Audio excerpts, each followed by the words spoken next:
Je vais essayer de vous livrer un certain nombre de réflexions qui s'appuient bien évidemment sur ce que j'ai pu écrire dans le bouquin, ce que j'ai pu raconter depuis maintenant de nombreuses années sur ces enjeux de transition énergétique et de lutte contre les dérèglements climatiques, mais également dans un cadre particulier qui est celui d'une actualité relativement riche et déprimante sur ces questions-là.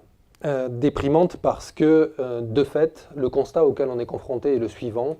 Le réchauffement climatique se conjugue au présent. On le voit tous les jours, partout sur la planète. Les phénomènes climatiques extrêmes s'accélèrent, s'intensifient. Les conséquences des dérèglements climatiques se font plus pressantes sur les modes de vie d'un toujours plus grand nombre de personnes sur la planète, qu'ils soient paysannes, paysans, qu'ils vivent dans des milieux ruraux, qu'ils vivent dans des villes qui sont inondées, qui sont victimes de sécheresse, où les ressources manquent, avec des déstabilisations relativement fortes aux quatre coins de la planète liées aux conséquences des dérèglements climatiques.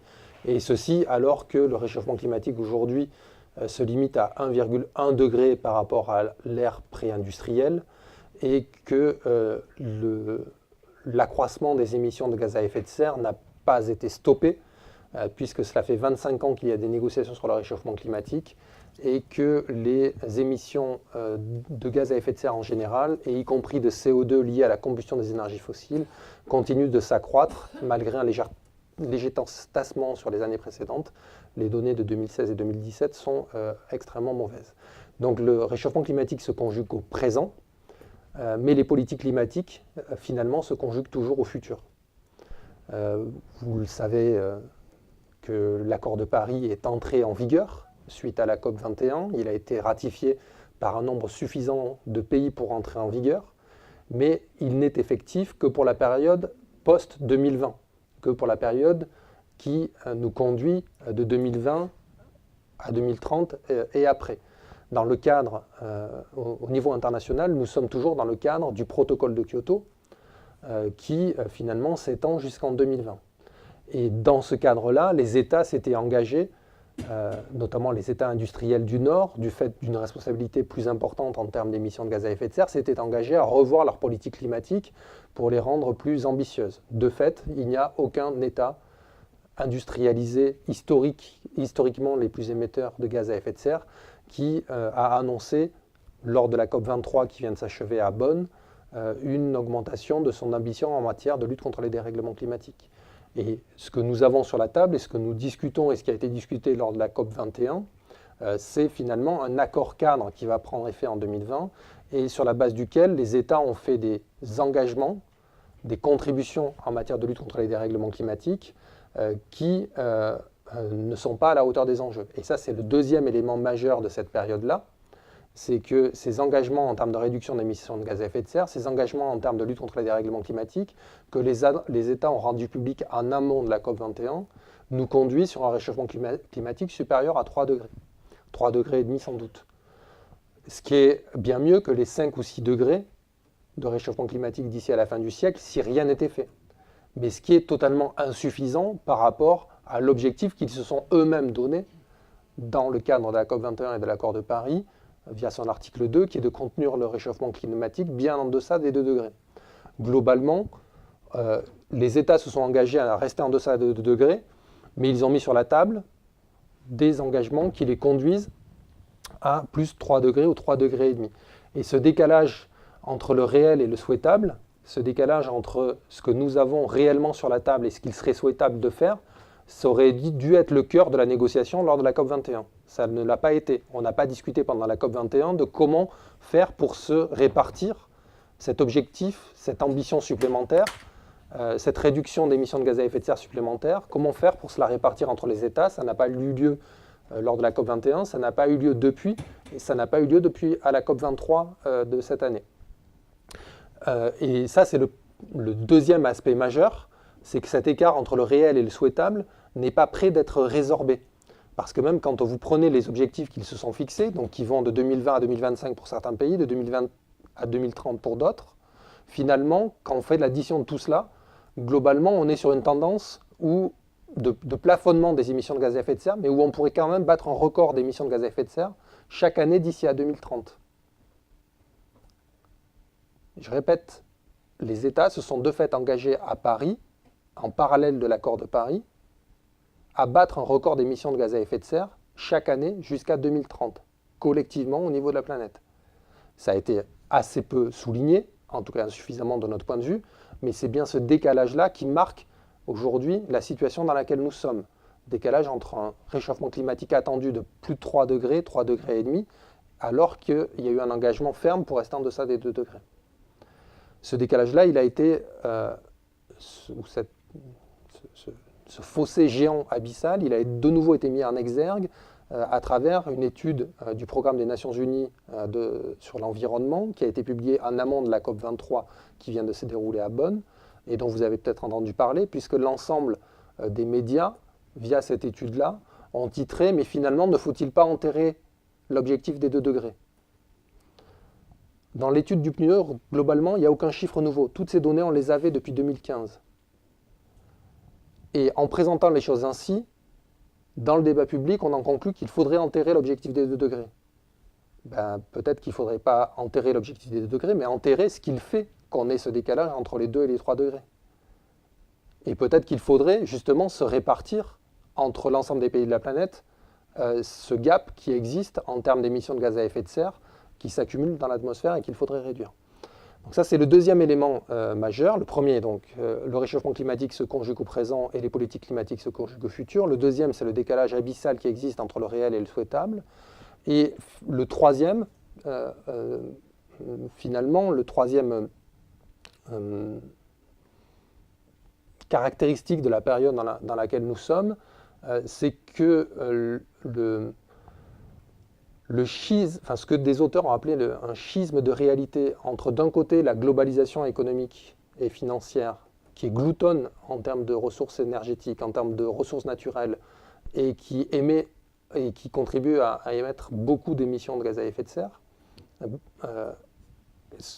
Donc d'un côté nous avons cela et de l'autre côté nous avons une politique de lutte contre les dérèglements climatiques qui évolue de façon parallèle et finalement sans jamais rentrer en interaction ou en contradiction avec ce qui contribue à être le moteur de l'économie mondiale, qu'est cette mondialisation économique et financière. Et ceci se caractérise de différentes façons. La principale, et celle dont vous avez peut-être vu les effets ou les contradictions dans le gouvernement et la présidence d'Emmanuel Macron depuis 6 mois, c'est que le président de la République s'était engagé pendant la campagne électorale à analyser les effets de l'accord entre l'UE et le Canada sur le commerce et l'investissement, le CETA, d'analyser le CETA au regard de ses impacts sanitaires, environnementaux et climatiques. Il a nommé une commission pour ce faire, une commission dite d'experts. Nous étions relativement inquiets, nous pensions que cette commission pouvait enterrer le sujet finalement. Et le rapport de cette commission conclut qu'il y a un grand absent dans le CETA, c'est le climat. Le terme n'y apparaît même pas. Il y a 1500 pages d'accord, le réchauffement climatique, le climat, l'accord de Paris, la COP21, tous ces enjeux-là ne font pas partie du CETA. Et finalement, donc, la commission d'experts a préconisé auprès du gouvernement d'éventuellement renégocier le traité pour qu'il devienne un jour compatible avec les enjeux climatiques. Et qu'a-t-il été répondu par le gouvernement? Il a été répondu qu'il était trop tard pour agir. L'accord n'était pas encore entré en vigueur, ni partiellement ni totalement. Il n'avait pas été ratifié par l'ensemble des États membres de l'Union européenne et le gouvernement a considéré qu'il ne pouvait pas le stopper, y compris au nom de cet impératif jugé comme étant l'enjeu de ce 21e siècle qu'est le réchauffement climatique. Le gouvernement a jugé qu'il n'était plus possible d'intervenir sur le contenu du texte. Et donc nous avons aujourd'hui un plan du gouvernement pour essayer de contenir les effets problématiques du CETA du point de vue du climat. Et on voit bien ce que ça signifie, c'est-à-dire que, in fine, ce sont les règles de commerce et d'investissement, les accords commerciaux, qui sont un des moteurs de cette globalisation économique et financière, qui sont intouchables, qu'on ne peut pas renégocier, qu'on ne peut pas repousser, y compris au nom de l'impératif climatique. Et l'impératif climatique, on prend des engagements pour essayer de contenir les effets de cette économie mondiale à la source d'un important effet en matière de climat. Mais cette caractérisation-là, elle n'est pas nouvelle.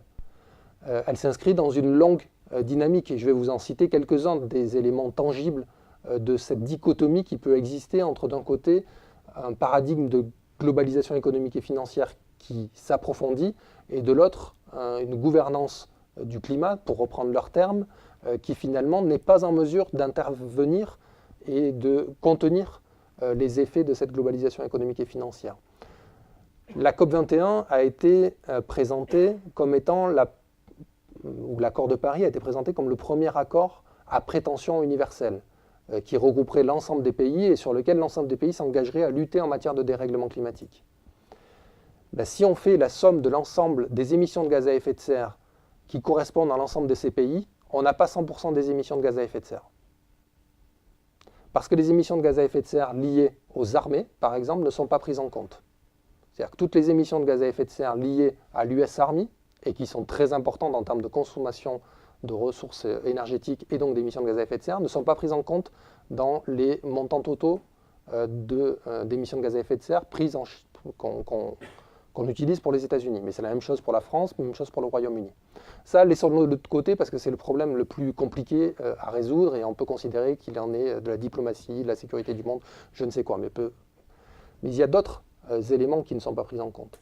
Les émissions de gaz à effet de serre liées à l'aviation civile ou liées au transport maritime n'entrent pas dans le cadre de l'accord de Paris. C'est-à-dire que l'accord de Paris ne porte pas sur ces émissions de gaz à effet de serre-là. Parce qu'il a été considéré depuis très longtemps que finalement ce qui est relâché par l'aviation civile au niveau international ne peut pas être attribué à un seul pays. Et qu'il est compliqué de savoir comment les attribuer à 2, ou à 3, ou à 4.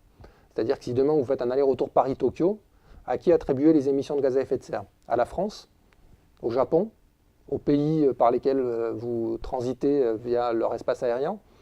Comme il a été considéré qu'il était difficile de décider, ceci a été laissé de côté. Mais pareil pour le transport maritime. C'est-à-dire que toutes les émissions de gaz à effet de serre qui sont liées aux cargos qui amènent tous les produits de consommation que nous utilisons et qui sont fabriqués notamment en Asie, ces émissions-là ne sont pas comptabilisées dans les émissions des pays qui sont donc soumis à un impératif de réduction d'émissions de gaz à effet de serre dans le cadre de l'accord de Paris. Et ce n'est pas négligeable. Aujourd'hui, on considère que ça représente l'équivalent de 5 à 7% des émissions de gaz à effet de serre à l'échelle internationale, soit l'équivalent des émissions cumulées de la Corée du Sud et de l'Allemagne, qui ne sont pas des petits pays à l'échelle internationale, et qui sont par ailleurs des émissions qui sont à tendance exponentielle. On imagine aujourd'hui, les données qui sont publiées annoncent une augmentation de 200 à 300% des émissions de gaz à effet de serre liées au transport maritime et à l'aviation civile d'ici les 20 ou 25 prochaines années. On est là sur des niveaux de croissance des émissions de gaz à effet de serre complètement incompatibles avec une logique de réduction et une logique qui voudrait une prise en charge acceptable des engagements pris à l'accord de Paris. Et pourquoi ça ne l'est pas réellement? Parce qu'à un moment donné, ça touche à ce qui est fondamentalement le cœur du capitalisme tel qu'il fonctionne aujourd'hui et dans sa phase néolibérale et d'expansion du commerce international. Et ceci ne vient pas de nulle part. Il n'y a pas simplement les raisons techniques que j'ai évoquées, mais également un certain nombre d'éléments qui ont été transcrits dans les textes internationaux. Et ça vient d'extrêmement loin.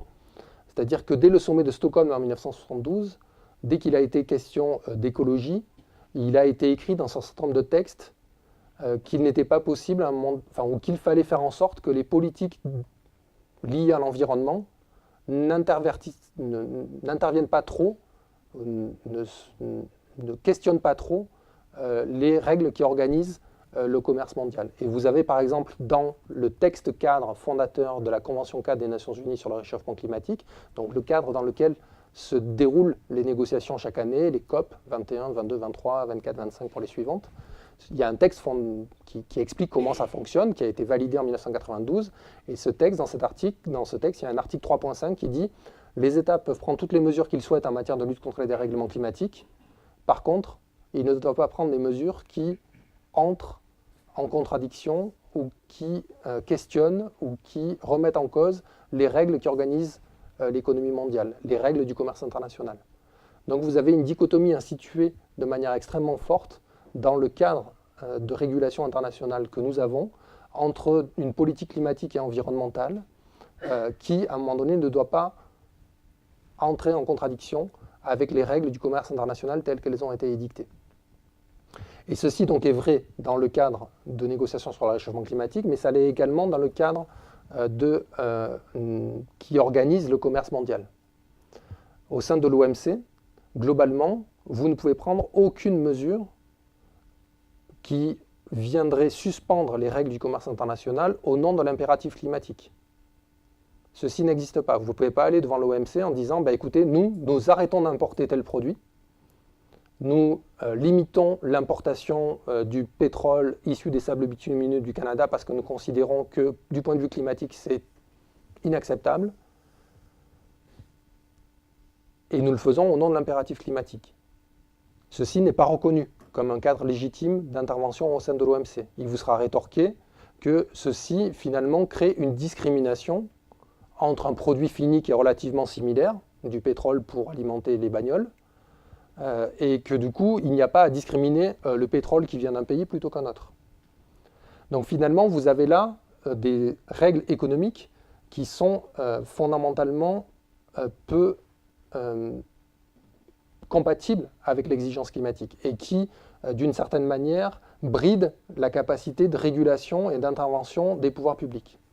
Et des décisions de ce type-là, enfin des actes concrets, des conséquences concrètes de ces règles-là, nous en avons de très nombreuses. Je vais vous en citer quelques-unes. Vous vous souvenez peut-être que Barack Obama, lorsqu'il est arrivé à la COP21, il est venu avec une annonce qui a fait un peu de bruit au niveau international. Parce que ça faisait des années que beaucoup de gens aux États-Unis bataillaient contre la construction d'un méga pipeline qui s'appelle le Keystone XL, et qui vise à faciliter l'exportation du pétrole issu des sables bitumineux d'Alberta pour amener ce pétrole lourd qui doit être raffiné vers les raffineries du golfe du Mexique. Et pour cela, il leur manque un bout de pipeline, enfin ils en ont déjà plein, mais il en faudrait un très gros, et c'est ce Keystone XL. Et il se trouve qu'il passe dans des zones protégées, des zones habitées par des populations autochtones américaines, et que depuis plusieurs années, des écolos, des populations autochtones, des gens qui bataillent pour les droits des populations ont bataillé contre ce pipeline, ils ont entouré la Maison-Blanche, ils se sont fait arrêter massivement suite à des mobilisations et tout cela. Barack Obama, venant de venir à la COP21, il dit « Je ne délivre pas le permis de construction pour ce pipeline » au nom de l'impératif climatique. À un moment donné, il faut arrêter de détruire les territoires sur lesquels nous habitons et il y a des décisions qui doivent être prises différemment. La COP21 passe. Début janvier, l'entreprise canadienne, qui s'appelle TransCanada, a attaqué la décision américaine devant ce qu'on appelle un tribunal d'arbitrage dans le cadre d'un accord commercial international qui est l'accord de libre-échange nord-américain entre le Canada, le Mexique et les États-Unis, en disant cette décision du gouvernement américain n'est pas acceptable au regard, nous, des profits espérés et attendus que nous comptions faire avec la construction de ce pipeline.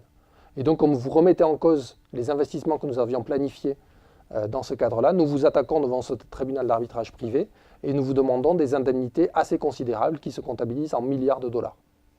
Entre-temps, Donald Trump a été élu. Donc, il a simplement changé la décision de Barack Obama et autorisé la construction. Donc, on ne sait pas ce que va donner la séquence. Mais peu importe, ça donne le pouvoir de nuisance et la capacité d'une multinationale à intervenir sur des politiques climatiques. Dans le même cadre d'idées, vous avez une entreprise canadienne là aussi, qui s'appelle Lone Pine Resources, qui a décidé de poursuivre le Canada parce qu'une de ses provinces, le Québec, a décidé, suite à une mobilisation citoyenne extrêmement forte, de restreindre la possibilité de ces entreprises d'utiliser la fracturation hydraulique pour exploiter du gaz de schiste dans le bassin du Saint-Laurent.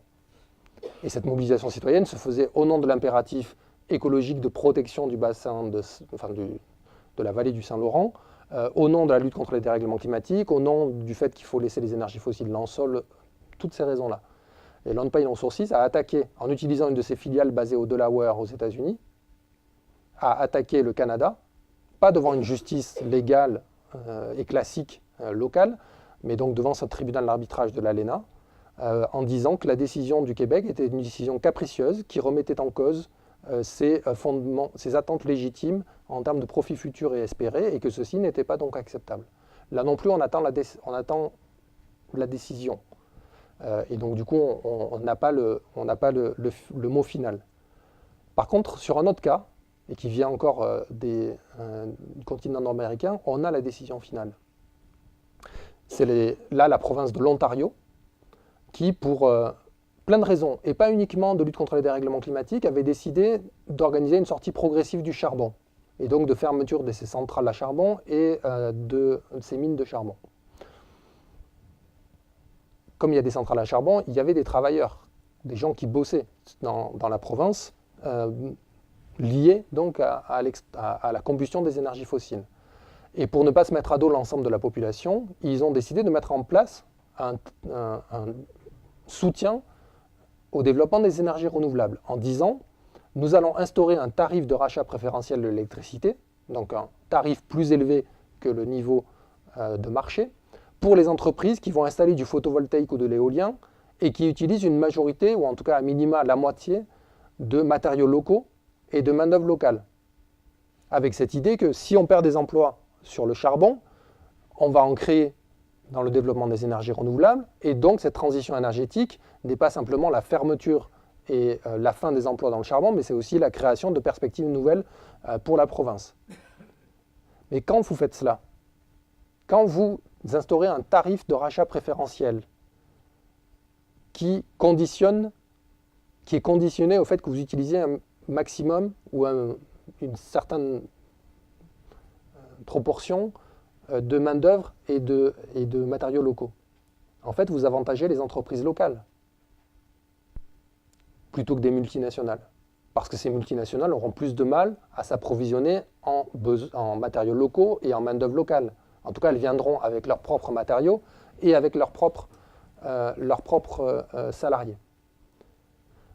Les multinationales japonaises et européennes ont demandé au Japon et à l'Union européenne de porter ce cas devant ce qui s'appelle l'organisme des règlements des différends de l'OMC, au nom du fait qu'elles étaient désavantagées par cette politique-là. Et elles ont gagné. Le dispositif de l'Ontario a dû être revu. L'Ontario et le Canada ont perdu dans l'arbitrage, et donc ils ont dû revoir leur dispositif, qui avait créé 20 000 emplois, permis un boom assez intéressant des énergies renouvelables. Ce n'était pas la politique de transition énergétique du siècle. C'est même certainement que quelques copains sur place me diraient elle n'était pas suffisamment ci, suffisamment cela. Certainement.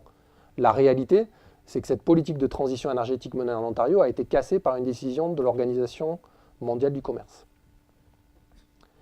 Et des cas de ce type, nous en avons de très nombreux. Et là, on voit bien que cette dichotomie qui peut exister entre les règles du commerce international qui ne sont pas de nature à favoriser la transition énergétique, qui sont plutôt de nature à l'empêcher,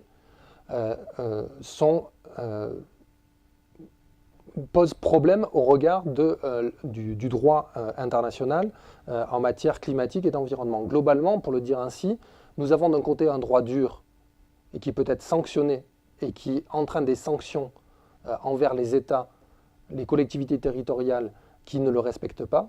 Et de l'autre côté, nous avons un droit mou, soft law en anglais, qui se caractérise par une incapacité à sanctionner les États récalcitrants ou les entreprises qui ne respecteraient pas les objectifs climatiques dans le pays dans lequel elles sont implantées. Et qui sont, en général, en matière d'environnement, entreprises invitées à prendre des dispositions volontaires et non contraignantes en matière de lutte contre les dérèglements climatiques, de préservation de l'environnement, préservation des droits humains. Et cette dichotomie-là entre un droit extrêmement dur et contraignant en matière de commerce et d'investissement et un droit mou, non contraignant et volontaire en matière d'environnement, et c'est ce qui caractérise profondément la situation dans laquelle nous sommes. Et un des enjeux majeurs de la période dans laquelle nous sommes, c'est justement de faire prendre conscience que ceci pose un problème qui ne peut pas être écarté si on veut décemment et sérieusement résoudre la lutte contre les dérèglements climatiques. l'exemple que je donnais sur les négociations sur le réchauffement climatique fait que, par exemple, il est strictement impossible dans le cadre de l'ONU tel que ça fonctionne aujourd'hui, qu'un État vienne et propose l'introduction d'un moratoire ou de restrictions sur l'exploitation des énergies fossiles. Parce que pour faire cela, alors que les permis d'exploitation d'énergie fossile sont déjà donnés aux entreprises, si vous devez restreindre ce droit d'exploiter ou d'explorer de nouveaux gisements, en fait, vous intervenez sur le droit de l'investissement. Et ce droit de l'investissement, il est régi par ces règles internationales qui ne doivent pas être transformées dans le cadre de la Convention 4 des Nations Unies sur le réchauffement climatique. Et nous venons d'en faire l'expérience avec, de manière indirecte, mais bien réelle, avec la loi Hulot sur les hydrocarbures, qui est en cours de discussion au sein du Parlement français, qui a été discutée au sein de l'Assemblée nationale, qui a été revue et corrigée à la baisse par le Sénat et qui va être rediscutée à partir de demain en séance plénière de l'Assemblée nationale. Ce projet de loi visant donc à interdire l'exploitation des énergies fossiles en France a été présenté comme un axe majeur du plan climat par Nicolas Hulot le 6 juillet dernier. Ce projet de loi a ensuite donc été présenté à l'Assemblée nationale en deux versions. Une première version qui était relativement intéressante et une deuxième version relativement édulcorée et que nous avons critiquée et qui, dans le cadre du débat parlementaire, a pu être améliorée. Malheureusement, lorsqu'on est arrivé en séance plénière avec ce texte-là, le gouvernement a introduit un certain nombre d'exemptions. C'est-à-dire que globalement, nous avions obtenu qu'à peu près tous les permis s'arrêtent à partir de 2040, permis d'exploration et d'exploitation en France, qui ne concernent qu'1% de la consommation française, c'est-à-dire qu'on est sur des choses extrêmement symboliques. 99% de notre consommation d'hydrocarbures est liée à des importations. Mais donc une loi qui arrivait en séance plénière relativement améliorée suite à toute une série d'amendements que nous avions fait voter en commission. Mais le gouvernement, en séance plénière de l'Assemblée nationale, a fait voter 3 exemptions. La première, c'est que l'exploitation du gaz à lac, qui arrive quasiment à son terme, c'est-à-dire qu'aujourd'hui on n'exploite plus le gaz, mais pour le soufre qu'il contient, a été exemptée de date finale d'exploitation. Lac, toute proportion gardée, c'est un peu la capitale du gaz en France, comme peuvent l'être d'autres villes aux États-Unis, qui ont été la capitale du charbon. Voilà. C'est quand même quelque chose de marquant dans l'imaginaire français en termes d'exploitation d'hydrocarbures. Et parce qu'il y a quelques centaines d'emplois qui dépendent encore de cette exploitation-là, il a été introduit une exemption pour ne pas opérer de transition énergétique et de transition industrielle, de reconversion industrielle sur ce territoire-là et de sécuriser les investissements qui ont été faits par les entreprises. En termes d'émissions de gaz à effet de serre, in fine, ça ne sera pas sans doute gigantesque, mais ça veut bien dire qu'à un moment donné, quand il y a des intérêts économiques et financiers, on recule. Deuxième exemption, il a été dit que cette date de 2040 ayant été fixée, il a été introduit une possibilité pour les industriels qui exploitent des énergies fossiles sur le territoire national, que si elles ne sont pas rentrées dans leurs investissements en 2040, elles pourront poursuivre leur exploitation au-delà. C'est-à-dire que si les entreprises sont en mesure de démontrer que les investissements qu'elles ont réalisés en termes d'exploration et d'exploitation des énergies fossiles sur le territoire national n'ont pas été couverts par ce qu'elles ont retiré en termes de financement, en termes de vente de pétrole ou de gaz, eh bien, elles pourront étendre leur exploitation au-delà de 2040. Et c'est un symbole là aussi marquant. Nul ne sait où nous en serons en 2040. Mais c'est un symbole marquant dans le sens des priorités qui sont fixées. À un moment donné, quand on touche un peu à des choses sérieuses et des choses importantes, on ne va pas au bout de la politique qui est menée. Et ce qui est intransigeant, c'est le droit de propriété, c'est les investissements qui ont été réalisés. Ça implique des décisions fermes et définitives qui écartent tout le reste. Troisième exemption, alors c'est une exemption moins directe, mais toute une série d'amendements avaient été déposés pour ne pas se limiter justement au 1% de la production nationale, mais toucher aux 99% des importations. Et nous avons fait toute une série d'amendements qui ont été repris par des députés pour qu'on s'intéresse aux importations d'hydrocarbures sur le sol national. Globalement, la réponse du gouvernement et la réponse du ministre a été de dire « Non, mais ceci, c'est trop compliqué, on ne sait pas faire.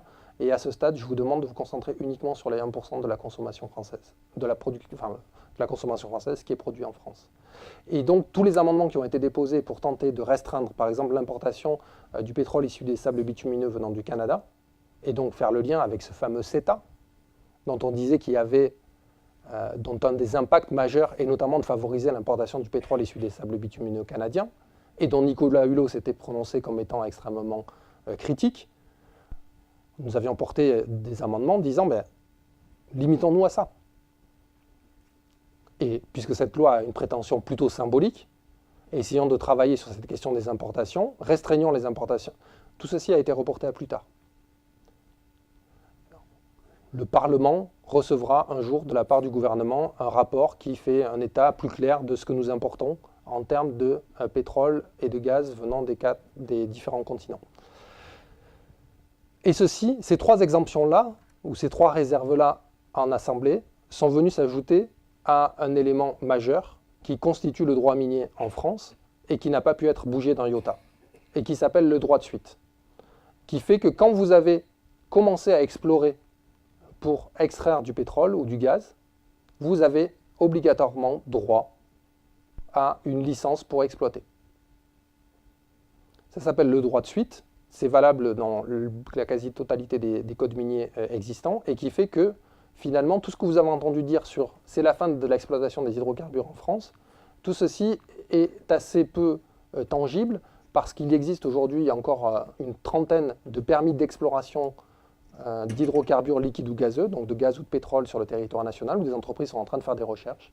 Et si elles trouvent, elles auront obligatoirement droit à un permis d'exploitation de ces mêmes hydrocarbures. Et elles auront droit à cela parce qu'à un moment donné, le droit de propriété et le droit qui a été institué au XIXe siècle prime sur le début de droit climatique, environnemental, qui se met en place depuis une vingtaine d'années. Et donc, je ne suis pas en train de dire qu'il était possible de révolutionner tout ça à travers la loi Hulot, mais ceci est symptomatique de la difficulté à laquelle nous faisons face. Nous avons aujourd'hui cette dichotomie féroce et extrêmement problématique entre un droit commercial, un droit de l'investisseur au niveau national et international qui protège finalement des intérêts économiques dont on sait qu'ils nous conduisent sur un cheminement supérieur à 3 degrés, 3 degrés et demi. Quelles que soient les politiques climatiques qui sont mises en place en face. Alors face à cela, et je ne sais pas combien de temps il me reste, face à cela, quand on fait un constat de ce type, en général, on peut effectivement conclure que l'objectif des 2 degrés, il faut l'enterrer, que finalement, il n'y a plus rien à faire, et que finalement, on est assez démunis, ou sidérés, ou impuissants, face à la situation dans laquelle nous nous trouvons.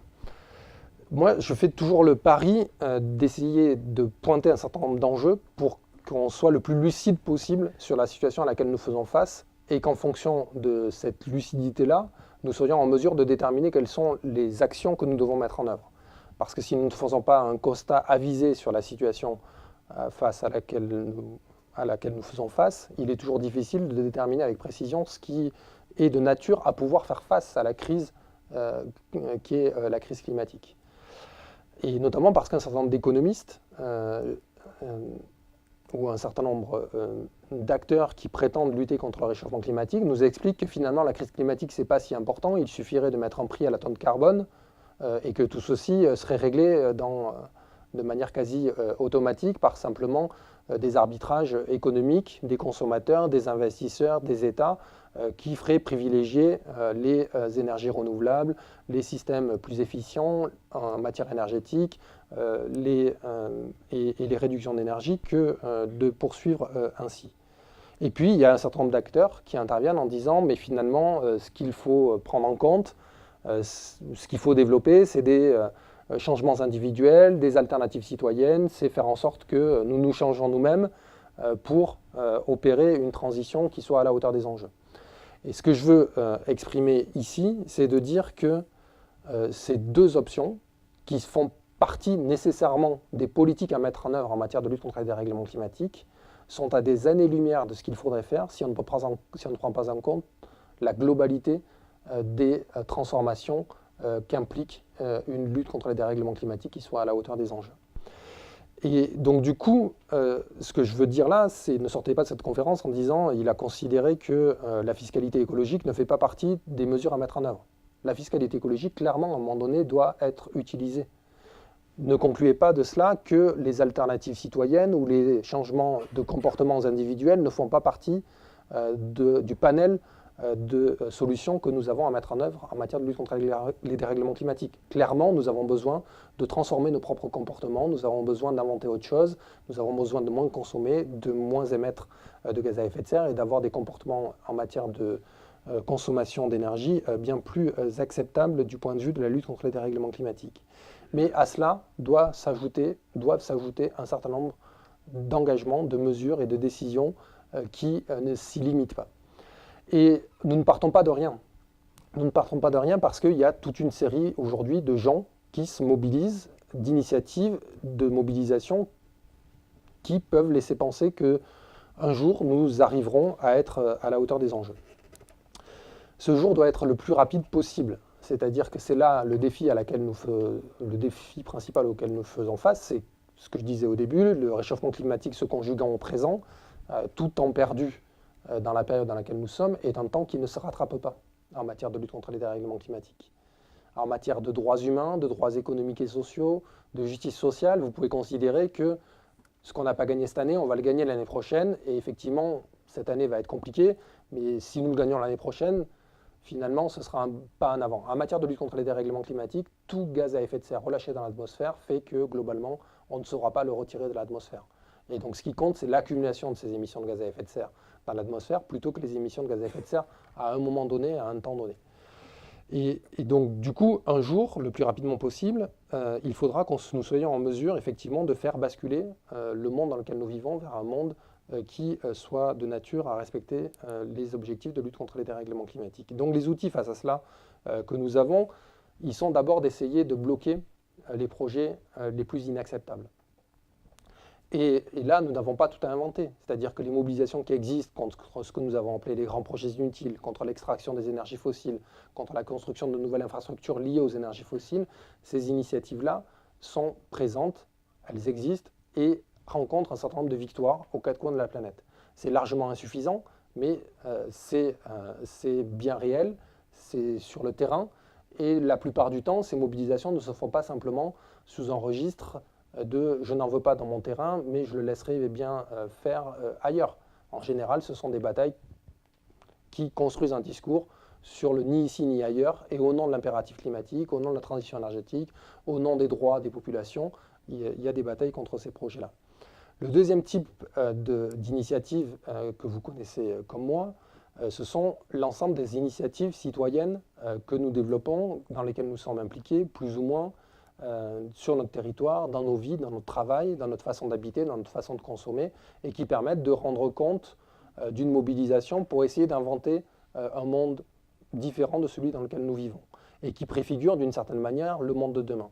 Et c'est très important d'avoir l'ensemble de ces initiatives-là, je ne vais pas les citer puisque je vais en oublier, mais de la MAP à la centrale photovoltaïque villageoise.